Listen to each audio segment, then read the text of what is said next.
அனைவருக்கும் வணக்கம் மக்களே. இந்த பதிவாக இருக்குன்னு தெரியுங்களா, இந்த சாட்டை புறம்போக்கு நாய்க்கு எச்சி நாய்க்கு அந்த பிச்சை எடுக்கிறான் பார்த்தியா, அவனோட தம்பிக்கு புறம்போக்கு அஜித் சொன்னது வேற, இது சொன்னது வேறன்னு யாருமே சொல்லலையே. அவர் எல்லாத்துக்கும் பொது கருத்து சொன்னாங்க. இதுல நாங்க ஏன்டா அதை குடிச்சிட்டு இது பண்ண போறோம்? நாங்க யாருமே அதை குடிச்சிட்டு இது பண்ணவே இல்லையே. அவரு கரெக்டா பேசினாரு அப்படின்னு தானே நாங்க சொல்றோம். ஏன்னா ஒட்ட நாயாரா நீங்களாம்? இல்ல வேற நியாயமே உங்களுக்கு எல்லாம் கிடையாதாரா? ஒரு மனுஷனை புடிச்சு இத்தனை பேர் தொங்குறீங்களே காசுக்கு வேண்டி. இல்ல காசுக்கு வேண்டி நீங்களே இப்ப வீட்டுல இருக்கிற பொம்பளைகள் எல்லாம் குடியா கூட கொடுப்பீங்க? எடுபட்ட நாயங்களாம். இல்ல இவ்வளவு கேவலமாவாடா போறீங்க காசுக்கு வேண்டி பீதிங்க இருக்க வேண்டி?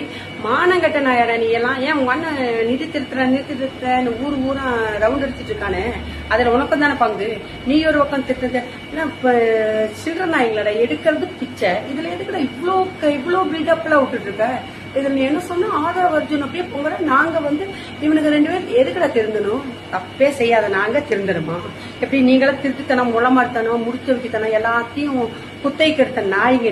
நீயும் ஒரு பொட்டை, உன் அண்ணன் ஒரு பொம்பளை போட்டி நாய். நீங்கெல்லாம் இவ்வளவு கெத்தா தெரியும் போது நாங்க எங்களுக்கு திருந்தருக்கு என்னடா தப்பு செய்யணும்? நாங்க தப்பே செய்யலையே. தப்பு செய்யாம நாங்க ஏன் திருந்தணும்? ஏன்னா மரமண்ட மூதேவி பிறந்த எடுபட்ட நாயே, உனக்கெல்லாம் ஏதாச்சும் அறிவு இருக்கா? இல்ல நீ சோத்த தட்டிங்கிற தட்டுல வேற ஏதாச்சும் நரடி கொடுத்து ஏன்னா பரதேசி நாய இவளுக்கு பிறந்த நல்லவளுக்கு பிறந்திருக்க பிச்சைக்கார புறம்போக்கு அன்னைக்கு அப்படியே கழட்டி என்ன கழட்டி தக்கணும்? உங்களுக்கு என்ன மைத்திக்கிட கழட்டி தக்கணும்? அவர் மக்களுக்கு தான் நல்லது செய்ய வந்திருக்காரு. மக்களுக்கு மட்டும்தான் நல்லது செய்ய வந்திருக்காரு. உன மாதிரி எச்சி பொறுக்கி, எலும்பு பொறுக்கி, எடுபுடி நாய்க்கு, இந்த கொத்தடிமை நாய்களா இருக்கீங்க பத்தியா? ஒரே கொத்தடிமை நாய். அந்த கொத்தடிமை நாய்களுக்கெல்லாம் நாங்க நல்லது செய்யணும், மக்களுக்கு செய்யறதுக்கு. நல்ல மக்கள் அவரை நம்பி யாரு இருக்காங்களோ அவங்களுக்கெல்லாம் அவர் நல்லது செய்யத்தான் வந்திருக்காரு. ஏன்னா புறம்போக்கு நீ இப்படியே பேசிட்டு இருந்தேன்னு வச்சுக்க, அன்னைக்கு உங்க அண்ணனுக்கு பொது இடத்துல உங்க அண்ணன் ஒரு நாடகம் போட்டு மயக்கம் போட்ட மாதிரி ஒரு நாடகம் எல்லாம் போட்டா பாத்தியா, அது மாதிரி வாங்கி கட்டிட்டு போயிருவீங்க. மறுகதையே பேசிக்க. சில்லறையாடா ஏன்னா புறம்போக்கு.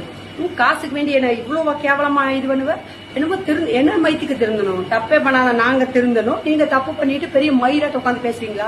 எப்படி ஆட்சி உங்களை அவங்க எதுவும் செய்ய மாட்டாங்க. நாங்க ஏதாச்சும் தப்பா பேசினா எங்களை வாரி கட்டிட்டு இது பண்ணிடுவாங்க, மிரட்டுவாங்க. எங்களை புடிச்சு நாங்க யாருக்காச்சும் இதா பேசினா, எங்க அண்ணனை பத்தி பேசினா அதை நாங்க தப்புன்னு சொன்னா நீங்க எங்களை எல்லாம் மிரட்டுவீங்க, இது பண்ணுவீங்க. ஆனா உங்களை எல்லாம் ஒண்ணும் செய்ய மாட்டாங்க. நீங்க எவ்வளவு வேணா பேசலாம். ஏன்னா அந்த அளவுக்கு உங்களுக்கு ஆட்சி அதிகாரம் உங்களுக்கு பலப்படுத்தி வச்சிருக்காங்க. அப்படித்தானே? இதுக்கு பேர் என்னன்னு தெரியுமாடா? வேற அசிங்கமா ரொம்ப கேவலமா சொல்லுவேன். சரியாடா ஈனநாயே, உனக்கு வெக்கமானல ஈனப்பிறவியடா. உன்னோட பொறப்பே கேவலமான பொறப்பாட்டு இருக்கு. அதனாலதான் இவ்வளவு மோசமா நீ போயிட்டு இருக்கேன்னு நினைக்கிறேன். ஏன்டா எச்சு பொறுக்கி தெல்லவாரி நாய்.